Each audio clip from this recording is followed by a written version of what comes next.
ബഹുമാനപ്പെട്ട ശ്രീ അഹമ്മദ് ദേവർഗോവിൽ, അങ്ങേക്ക് 8 minute. Sir, ഈ ധനാഭ്യർത്ഥനകളെ ഞാൻ പിന്തുണക്കുകയാണ്.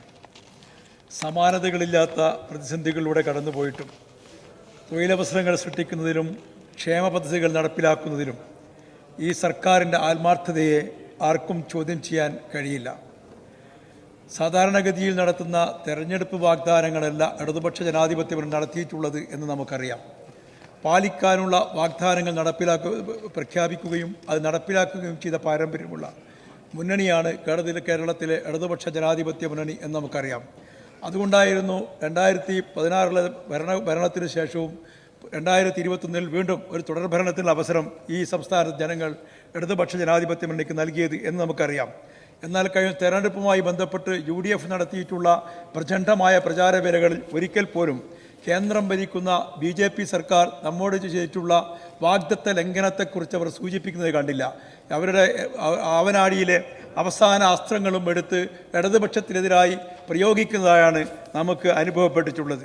തെരഞ്ഞെടുപ്പുമായി ബന്ധപ്പെട്ട് BJP നമ്മോട് പറഞ്ഞത് കള്ളപ്പണം പിടിച്ചെടുത്ത് കൊണ്ടുവന്ന് ഓരോ പൗരൻ്റെയും അക്കൗണ്ടിലേക്ക് 15 ലക്ഷം രൂപ വീതം നൽകുമെന്നാണ്. ഒരു ചില്ലിക്കാല് പോലും നൽകാത്ത ഈ നടപടി ചോദ്യം ചെയ്യപ്പെട്ടില്ല.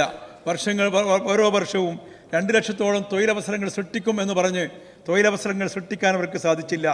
PSC മുഖേനയുള്ള നിയമനം നടത്താത്ത രീതിയിൽ കേന്ദ്ര സർക്കാർ പിറകോട്ട് പോയിക്കൊണ്ടിരിക്കുമ്പോൾ എല്ലാ പ്രതിസന്ധികൾക്കിടയിലും PSC നിയമനം നടത്തിയ ഏറ്റവും കൂടുതൽ നിയമനം നടത്തിയിട്ടുള്ള സംസ്ഥാനമാണ് കേരളം എന്ന് നമുക്കറിയാം. 2016 നോട്ട് നിരോധനം നമുക്കറിയാമായിരുന്നു.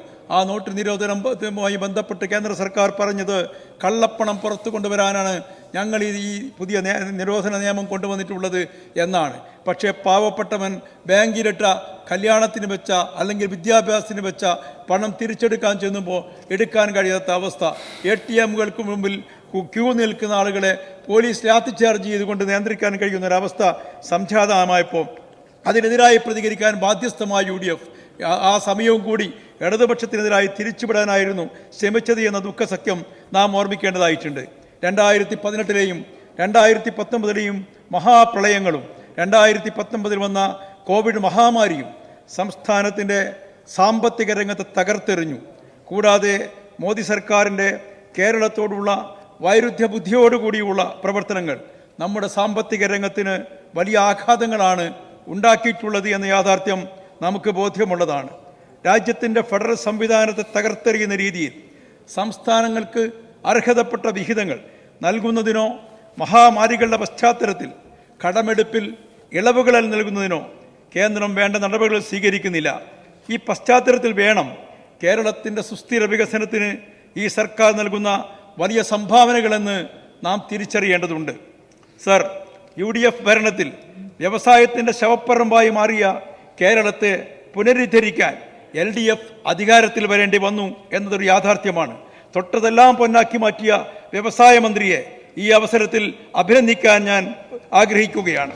വ്യവസായ രംഗം ഒരു മാന്ദ്യത്തിന് ശേഷം വീണ്ടും ഉണർവിൻ്റെ പാതയിൽ കുതിച്ചുകൊണ്ടിരിക്കുകയാണ്. കോവിഡാനന്തരം ഈ സർക്കാർ 1,20,000-ഓളം സംരംഭങ്ങൾക്കാണ് രജിസ്ട്രേഷനും സാമ്പത്തിക സഹായങ്ങളും നൽകിയത്. അതിലൂടെ 5.5 ലക്ഷത്തോളം ആളുകൾക്ക് തൊഴിലവസരങ്ങൾ സൃഷ്ടിക്കുന്ന സാഹചര്യം ഈ സംസ്ഥാനത്ത് ഈ പ്രതിസന്ധികൾക്കിടയിലും ഉണ്ടാക്കിയെടുക്കാൻ ഈ സർക്കാരിന് സാധിച്ചിട്ടുണ്ട്. വലിയ വ്യവസായ സംരംഭങ്ങൾ നമ്മുടെ സ്വപ്നമാണ്. പക്ഷെ നമ്മുടെ സംസ്ഥാനത്തിൻ്റെ ഭൂവിസ്തൃതികൾ വെച്ച് പരിശോധിച്ചാൽ നമുക്കതിന് ഉപയോഗപ്പെടുത്താവുന്ന ഭൂമിയുടെ അളവ് വളരെ കുറവാണ് എന്ന യാഥാർത്ഥ്യത്തെ തിരിച്ചറിഞ്ഞുകൊണ്ട് തന്നെ നമ്മുടെ HR സംവിധാനങ്ങളെ പരിപൂർണമായി ഉപയോഗപ്പെടുത്തിക്കൊണ്ട് നമുക്ക് എത്തിപ്പെടാൻ പറ്റാവുന്ന മേഖലകൾ ഏത് എന്നതിനെ തിരിച്ചറിഞ്ഞുകൊണ്ട് IT മേഖലയ്ക്ക് പ്രാധാന്യം കൊടുത്തുകൊണ്ടാണ് വ്യവസായ വകുപ്പ് മുന്നോട്ട് പോയിക്കൊണ്ടിരിക്കുന്നത് എന്നതും നാം മനസ്സിലാക്കേണ്ട ഒരു യാഥാർത്ഥ്യമാണ്. അതുകൊണ്ട് തന്നെ ആ രംഗത്ത് വലിയ വിപ്ലവങ്ങൾ സൃഷ്ടിക്കാൻ നമുക്ക് സാധിച്ചിട്ടുണ്ട്. സൈബർ പാർക്കുകൾ സ്ഥാപിക്കുക മാത്രമല്ല, എല്ലാം ഗവൺമെൻറ്റിന് തന്നെ ചെയ്യണമെന്ന് വാശി പിടിക്കാത്ത രീതിയിൽ പ്രൈവറ്റ് ഉടമസ്ഥതയിൽ കൂടെ സൈബർ പാർക്കുകളും അതുപോലെ വ്യവസായങ്ങൾ തുടങ്ങാനുള്ള വ്യവസായ പാർക്കുകൾക്ക് അനുമതി കൊടുത്തുകൊണ്ടാണ് ഈ ഗവൺമെൻറ് പുതിയ മാതൃകകൾ സൃഷ്ടിച്ചിട്ടുള്ളത് എന്ന് നമുക്കറിയാം. എൻ്റെ നാടായ കോഴിക്കോട്ട് IT വ്യവസായവുമായി ബന്ധപ്പെട്ട് സൈബർ പാർക്കിൽ ഉള്ള എല്ലാ മുറികളും പരിപൂർണമായി ബുക്ക് ചെയ്യപ്പെടുകയും അതിനുശേഷം ഊരാളുങ്കൽ സൊസൈറ്റി ആരംഭിച്ചിട്ടുള്ള സംവിധാനത്തിലും ഇപ്പോൾ ആർക്കും സ്ഥലം ലഭ്യമാകാത്തൊരു സാഹചര്യമുണ്ട്. ബഹുമാനപ്പെട്ട വ്യവസായ മന്ത്രിയുടെ ശ്രദ്ധ കോഴിക്കോട്ടേക്ക് ഉണ്ടാകണമെന്ന് സാന്ദർഭികമായി സൂചിപ്പിക്കുകയാണ്. കൂടുതൽ വ്യവസായ സംരംഭകർ IT രംഗത്ത് വരാൻ സന്നദ്ധ പ്രകടിപ്പിച്ചിട്ടുള്ള പ്രദേശം എന്ന നിലക്ക് കൂടുതൽ IT സ്ഥാപനങ്ങൾ അവിടെ ആരംഭിക്കുന്നതിനുള്ള ശ്രദ്ധ ഉണ്ടാകണമെന്ന് സാന്ദർഭികമായി സൂചിപ്പിക്കുകയാണ്. എന്നാൽ കേരളത്തെ വ്യവസായ സൗഹൃദമാക്കുന്നതിന് ഒട്ടനവധി പദ്ധതികളുമായിട്ടാണ് ഈ സർക്കാർ മുന്നോട്ട് പോകുന്നത്. നമ്മുടെ പ്രവാസി മലയാളികളെ പങ്കെടുപ്പിച്ചുകൊണ്ട് നടത്തിയ ലോക കേരള സഭ ഇക്കാര്യത്തിൽ ഒരു പുതിയ ചുവടുവെപ്പാണ്. ഏതാണ്ട് 130ഓളം രാജ്യങ്ങളിലുള്ള മലയാളികളെ കോർത്തിണക്കിക്കൊണ്ട് ലോക കേരള സഭയിൽ കൊണ്ടുവന്ന് അവരുടെ മനസ്സിലുള്ള അഭിപ്രായങ്ങൾ തുറന്നു പറയാനുള്ള വേദി ഒരുക്കിയെന്ന് മാത്രമല്ല 130 രാജ്യങ്ങളിലെ മലയാളികൾ തമ്മിൽ പരസ്പരം ബന്ധപ്പെടാനുള്ള സൗകര്യമൊരുക്കുക കൂടിയാണ് അതിവിടെ ചെയ്തിട്ടുള്ളത്. അതോടൊപ്പം തന്നെ അവരുടെ മനസ്സിലുണ്ടായിരുന്ന നിരവധി ബിസിനസ് ആശയങ്ങളെ പങ്കുവെക്കാൻ സാധിച്ചു. അവരിൽ പലരും കേരളത്തിൽ വ്യവസായ സംരംഭങ്ങൾ തുടങ്ങുന്നതിന് തയ്യാറാണ് എന്ന് അവിടെ പ്രഖ്യാപിക്കുകയുണ്ടായി. നമുക്കറിയാം, വിദേശ രാജ്യത്തേക്ക് പല ആവശ്യങ്ങൾക്കായി പോകുന്ന രാഷ്ട്രീയ പാർട്ടിയുടെ നേതാക്കന്മാരെ ഇരു കൈകളും നീട്ടി സ്വീകരിക്കുന്നവരാണ് വിദേശ മലയാളികൾ. പക്ഷേ എന്തുകൊണ്ടോ ദൗർഭാഗ്യം എന്ന് പറയട്ടെ, അവർ ഈ കേരളത്തിൽ വരുമ്പോൾ കേരളത്തിലെ പ്രതിപക്ഷം അവരെ സ്വീകരിക്കാൻ തയ്യാറാകുന്നില്ലെന്ന് മാത്രമല്ല അവരുടെ മാന്യതയെ പോലും ചോദ്യം ചെയ്യുന്ന തരത്തിലുള്ള ചില പ്രസ്താവനകൾ ഇറക്കുന്നു എന്നത് ദൗർഭാഗ്യകരമാണ്. പക്ഷെ സന്തോഷകരമായ വസ്തുത അവിടെയുമുണ്ട്. വിദേശ രാജ്യങ്ങളിൽ പ്രവർത്തിക്കുന്ന നിരവധി മലയാളി സംഘടനകൾ, മുസ്ലിം ലീഗിന്റെ പ്രവാസി സംഘടനയായ KMCC ഉണ്ട്, കോൺഗ്രസിന്റെ പ്രവാസി സംഘടനകളുണ്ട്. അവരൊക്കെയും തന്നെ എല്ലാ തിട്ടൂരവും ലംഘിച്ചുകൊണ്ട് ഈ സമ്മേളനങ്ങളിൽ പങ്കെടുക്കാൻ തയ്യാറായി എന്നത് കേരളത്തിലെ ഈ വ്യാവസായിക സൗഹൃദ സംസ്ഥാനത്തിന് ലഭിച്ചിട്ടുള്ള വലിയ അംഗീകാരമാണ് എന്ന് സാന്ദർഭികമായി സൂചിപ്പിക്കാൻ ഞാൻ ആഗ്രഹിക്കുകയാണ്. ഉന്നത വിദ്യാഭ്യാസ രംഗത്തും മെഡിക്കൽ വിദ്യാഭ്യാസ ചികിത്സാ രംഗത്തും വലിയ സാധ്യതകളാണ് നമ്മുടെ മുമ്പിലുള്ളത്. സ്വകാര്യ സർവകലാശാലകൾ ഉൾപ്പെടെ പുതിയ വാതായനങ്ങൾ തുറന്നു കൊടുത്തുകൊണ്ട് നാം മുന്നോട്ട് കുതിക്കുകയാണ്. പരമ്പരാഗത മേഖലയ്ക്ക് കുറച്ചുകൂടി വിഹിതങ്ങളും പ്രോത്സാഹനം നൽകണമെന്ന് ഒരു അഭ്യർത്ഥനയുണ്ട്. ലോകമാകെ നിലനിന്ന മാന്ദ്യത്തിന്റെ കാലത്തിന് വിട നൽകിക്കൊണ്ട് കേരളവും വ്യാവസായിക രംഗത്തൊരു കുതിപ്പിന് തുടക്കം കുറിച്ചിരിക്കുകയാണ്. സർ, ക്ഷേമ പ്രവർത്തനങ്ങളിൽ ഇന്ത്യയിലെ എല്ലാ സംസ്ഥാനങ്ങൾക്കും മാതൃകയാണ് കേരളം. എന്നിട്ട് പോലും പ്രതിപക്ഷം ഇതിനെതിരായി ഇവിടെ വാക്കൌട്ട് പ്രഹസനം സംഘടിപ്പിച്ചുകൊണ്ടിരിക്കുകയാണ്. ഇത് ആരെ സുഖിപ്പിക്കാനാണ് എന്ന് സാന്ദർഭികമായി ചോദിക്കാൻ ഞാൻ ആഗ്രഹിക്കുകയാണ്. ക്ഷേമ പെൻഷൻ 1600 രൂപ കൊടുക്കാൻ തയ്യാറായി എന്നതാണോ ഞങ്ങൾ ചെയ്തിട്ടുള്ള തെറ്റ് എന്ന് പ്രതിപക്ഷം ഇവിടെ പറയേണ്ടതായിട്ടുണ്ട്.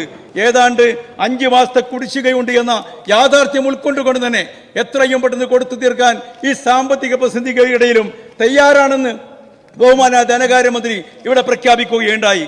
നേരത്തെ പറഞ്ഞ വാക്കുകൾ പാലിച്ചിട്ടുള്ള സർക്കാർ ആയതുകൊണ്ട് തന്നെ ജനങ്ങളത് വിശ്വസിക്കുമെന്ന കാര്യത്തിൽ ഞങ്ങൾക്ക് ഉറപ്പുണ്ട്. സംസ്ഥാനത്ത് ഒരാളും വിശന്നിരിക്കരുത് എന്നത് മുഖ്യമന്ത്രിയുടെ പ്രഖ്യാപനമായിരുന്നു. അതുകൊണ്ടായിരുന്നു വിശപ്പ് രഹിത പകരം പദ്ധതി വളരെ വ്യാപകമായി പ്രാവർത്തികമാക്കാൻ നമുക്ക് സാധിച്ചത്. ഭിന്നശേഷിക്കാരായ നമ്മുടെ വിദ്യാർത്ഥികൾക്ക് പഠനത്തിന് ആവശ്യമായ സ്കോളർഷിപ്പ് നൽകുന്ന പദ്ധതി ഈ സർക്കാർ നടപ്പിലാക്കിയതാണ്. വിദ്യാഭ്യാസ രംഗത്ത് കൗമാരം വിദേശത്തേക്ക് കുടിയേറുന്ന സാഹചര്യം ഇല്ലാതാക്കാൻ വേണ്ടി എന്തുകൊണ്ടാണ് കുട്ടികൾ വിദേശത്തേക്ക് കുടിയേറുന്നതിന് പഠിക്കുകയും നമ്മുടെ സർവകലാശാലകളിൽ വിദ്യാഭ്യാസത്തോടൊപ്പം തന്നെ സാങ്കേതിക അറിവുകൾ പകരാനുള്ള സംവിധാനം, വ്യവസായത്തോട് താല്പര്യ കുട്ടികളെ വ്യവസായികളായി വാർത്തെടുക്കാനുള്ള സംവിധാനം കൊണ്ടുവന്ന് വ്യാവസായിക വിപ്ലവത്തിന് തുടക്കം കുറിച്ച സർക്കാരാണ് സർ. ഈ സർക്കാരിന്റെ ഈ ധനാഭ്യർത്ഥനയെ ഞാൻ പരിപൂർണമായും പിന്തുണക്കുന്നു. Thank you.